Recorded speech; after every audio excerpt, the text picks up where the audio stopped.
noite a todos. É um prazer imenso estar aqui, poder contribuir com a divulgação da doutrina espírita e desde já agradeço o convite da casa para falar de um tema tão profundo, tão relevante para todos nós. No dia de hoje, vamos falar um pouco sobre o amor e a instrução. Amai-vos e instruí-vos. Esse ensinamento, ele se encontra no capítulo 6 do Evangelho segundo o Espiritismo. E se nós formos lá ler a mensagem completa que é ditada pelo Espírito de verdade, nós veremos quão profunda são as suas lições, os seus ensinamentos. É uma mensagem que realmente mexe conosco quando passamos a entender que o Espírito de verdade é o nosso Senhor Jesus Cristo. Nessa mensagem, e aí seguindo até as recomendações de Allan Kardec, o qual nos ensina que o Espírito tem uma determinada linguagem e essa linguagem ela é muito importante para que a gente compreenda a ordem, o nível espiritual daquele que se comunica, né? Nós veremos que as mensagens, não só essa, mas todas as mensagens assinadas pelo Espírito de verdade e que foram selecionadas por Allan Kardec, elas são realmente muito profundas. Imaginem vocês que muitas vezes não nos atentamos para isso, mas ele diz assim, abre aspas, venho como outrora aos transviados filhos de Israel, trazer-lhes a verdade e dissipar as trevas. Fecha aspas. Em uma outra passagem, o espírito de Hahnemann, que foi o criador da homeopatia, um daqueles que naturalmente participaram disso, também nos dá aí uma notícia a respeito do Espírito de verdade, dizendo que ele é o próprio Senhor que conduz o globo terrestre. E não para por aí. Na Revista Espírita de 1864, em dezembro daquele ano, o Espírito de verdade, ele se comunicou. E na mensagem, que ali está, todos poderão ler numa outra oportunidade, ele diz assim, abre aspas, há 18 séculos eu vim por ordem de meu Pai, trazer-lhes a palavra. E aí dá sequência, fala de Deus, fala das moradas, né? Justamente da mesma maneira com que ele ensinou os seus apóstolos quando trouxe o cristianismo até nós, como uma revelação de Deus. Então, o amor e a instrução, como uma recomendação, ela não vem até nós simplesmente de uma maneira solta dentro da obra kardeciana, mas ela é uma recomendação do próprio Jesus, do nosso Senhor, nosso mestre, nosso guia, nosso modelo, aquele que nós devemos seguir e tentar imitar, enfim, e colher as suas lições que se encontram não só no Novo Testamento, mas também agora de uma maneira muito mais clara na obra espírita. Podemos dizer a todos vocês que quando se fala, portanto, em instrução, como segundo mandamento, isso nos remete a um pensamento de educar-nos, de aprender. Se você for no dicionário, você vai ver lá qual é a definição de instrução, de instruí-vos. É justamente isso. E nesse sentido, como educação de nós mesmos, nós estamos falando a respeito de autodomínio, de autoconhecimento, estamos falando do conhece-te a ti mesmo. Esse jargão ou esse bordão, muitas vezes utilizado por várias pessoas, né? Ele, na verdade, estava escrito no templo de Delfos, e ele não é de autoria de Sócrates, o conhece-te a ti mesmo, porque, na verdade, Sócrates nunca criou essa expressão, mas ele a seguia, no sentido de que o mais importante para o ser humano era justamente conhecer-se. Daí Sócrates, que é um precursor do espiritismo, juntamente com Platão, que também é um outro precursor do espiritismo, nos recomendava que conhecer a si mesmo era um processo educacional, muito mais do que questionar-se de maneira leviana ou superficial.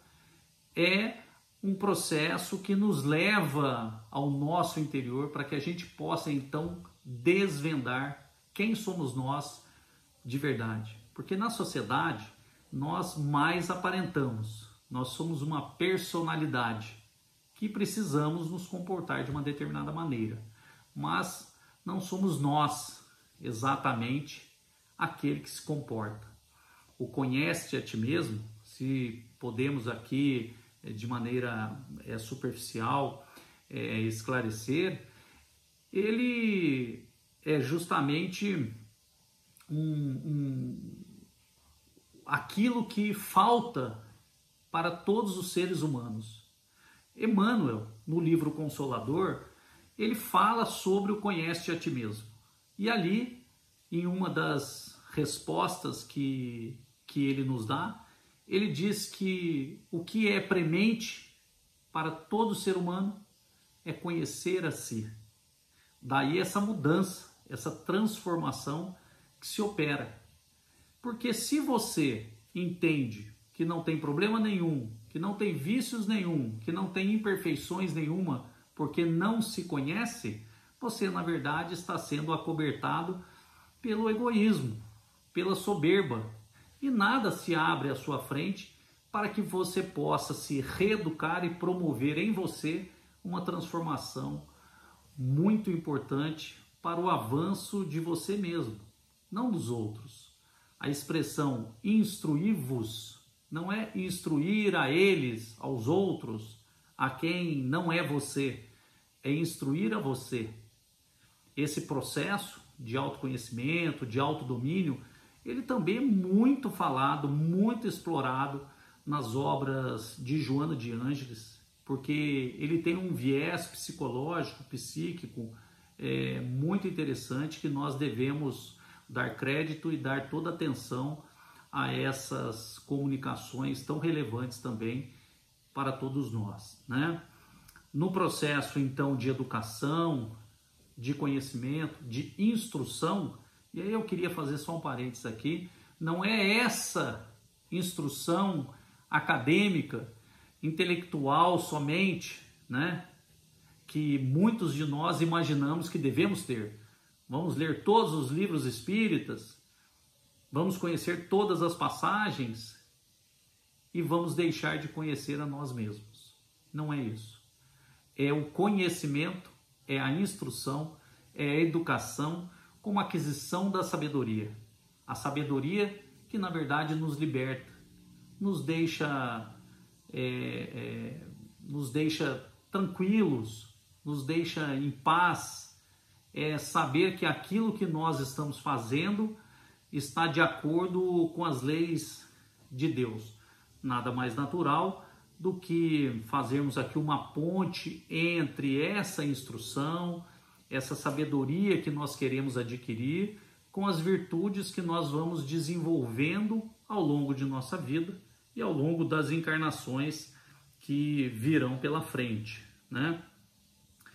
É importante dizer ainda que quando se fala em virtudes, em sabedoria, em verdades, nós estamos falando de algo que o espírito adquire e que nunca mais ele perde. Já foi dito aqui, eu já falei outras vezes, que nós podemos tratar de uma maneira pedagógica o universo como duas dimensões. a dimensão material, que é tudo aquilo que é composto, tudo aquilo que é impermanente, tudo aquilo que é perecível e tudo aquilo que um dia acabará. Daquilo que na verdade é permanente, é perene e nunca acabará, que são as virtudes do Espírito. Posso citar algumas como exemplo: a virtude da temperança, a virtude da coragem, a virtude da justiça, a virtude da prudência. Veja, a virtude da fé e assim por diante, né? Essas virtudes, que são qualidades que o Espírito vai adquirindo ao longo de sua trajetória na Terra, ela existe praticamente em todos nós, em um determinado nível. Todos nós somos prudentes com algumas coisas e imprudentes com a maioria delas. Todos nós somos temperantes com algumas coisas e intemperantes com outras coisas, ou na maioria das vezes. Somos corajosos para fazer o mal, mas não somos corajosos para fazer o bem, porque o bem, ele requer um esforço muito maior. Não só a coragem, mas o pensamento, a reflexão, o uso da razão.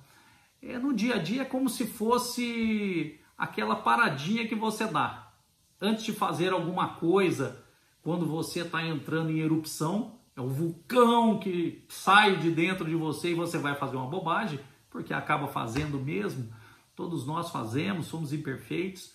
Então aquela paradinha, aquele golinho d'água que André Luiz nos recomenda, a água da paz, faz uma diferença imensa quando ainda não temos essas virtudes muito consolidadas em nós. Daí a importância de nos instruirmos, nos educarmos, porque quando falamos em instrução, às vezes não pensamos em educação, pensamos em aquisição de conhecimentos acadêmicos, como eu disse anteriormente, né? Muito importante, então, que essa educação se desenvolva em nós, a partir de nós. Veja, eu não posso ser temperante a partir da temperança do outro. Eu não posso ser justo a partir da justiça do outro. É claro que a questão do exemplo, ela é muito importante, mas se você não tiver coragem no sentido de vigilância e de mudança e de esforço para que aquilo que você fazia, que não é correto, você deixe de fazer. Você abandone, como, por exemplo, levar uma vantagem em uma negociação que você está realizando. Todos aqueles que levam uma vantagem sabem que estão levando, mas Deus está vendo tudo isso. Nós poderíamos citar aqui inúmeros exemplos, mas o tempo não nos permite, né? Eu gostaria de dizer que, em relação a essas virtudes, elas são de extrema importância. Por quê? Porque o que seria para nós a instrução máxima? O que seria dizer que um espírito, um homem, ele está espiritualmente instruído? Será que seria dizer que ele adquiriu a sabedoria? Será que seria dizer que ele adquiriu então a verdade? Como Jesus disse, eu sou a verdade. É conhecer a Jesus, é conhecer a Deus. O que é essa instrução plena? Para muitos estudos espíritas, para muitas obras ditadas por espíritos de grande envergadura, é justamente a plenitude. Plenitude, nós sabemos que é uma palavra que vem de perfeição. É o homem de bem, é o homem perfeito, é o homem pleno. Por isso que Jesus recomendou: sede vós logo perfeitos, porque não há mais tempo para esperar isso. Jesus sabe que o esforço de instrução e de aquisição das virtudes, tendo como o fim último a perfeição do espírito, que nada mais é do que um bem para nós mesmos, é justamente aquilo que importa para todos nós. Eu sei que no dia a dia não é tão fácil assim, né? Fica fácil falar, fica difícil fazer.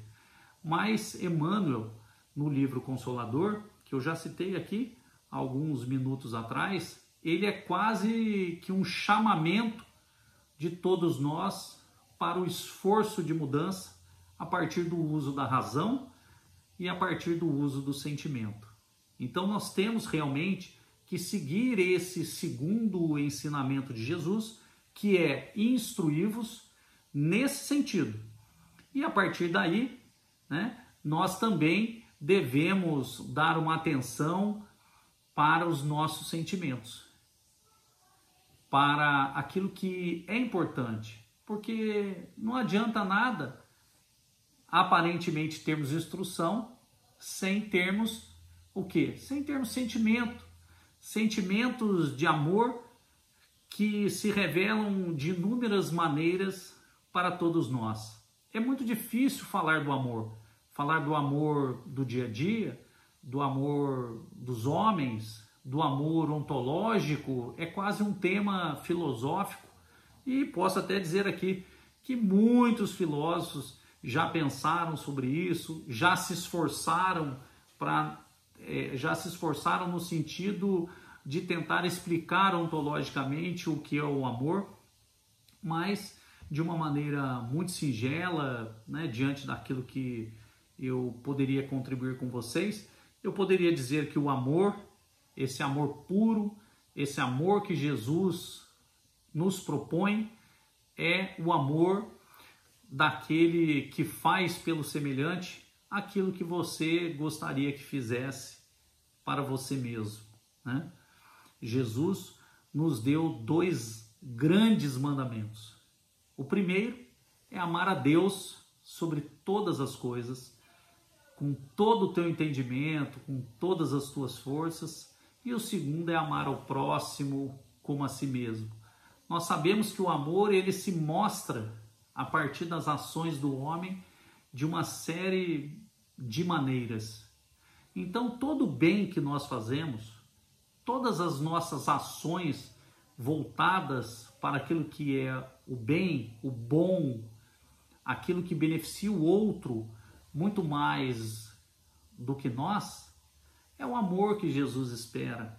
Não é nada assim mirabuloso, nada fantástico. Jesus não quer de nós coisas que não possamos fazer. Ele quer de nós as coisas simples. Ele quer o quê? Que você dê um sorriso para o seu próximo. Ele quer que você agrade as pessoas, que você dê, por exemplo, um telefonema para algum parente doente, ou um amigo que não anda muito bem, que você ficou sabendo. Ele quer que nós olhemos pelas pessoas menos favorecidas pela sociedade. São nas pequenas coisas que Deus, na verdade, nos observa, né? Não podemos fazer mais do que aquilo que somos capazes, e como espíritos aí de terceira ordem ainda, muito imperfeitos, com grandes realizações e conquistas que ainda não chegaram, que precisam ser adquiridas, nós vamos, de uma forma ou de outra, fazendo o bem que nos compete, no sentido de propagar o amor.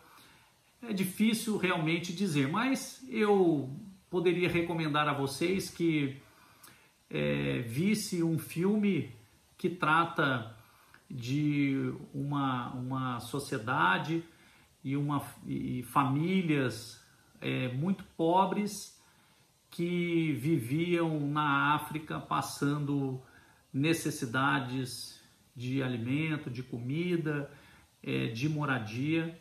É um menino que descobriu o vento.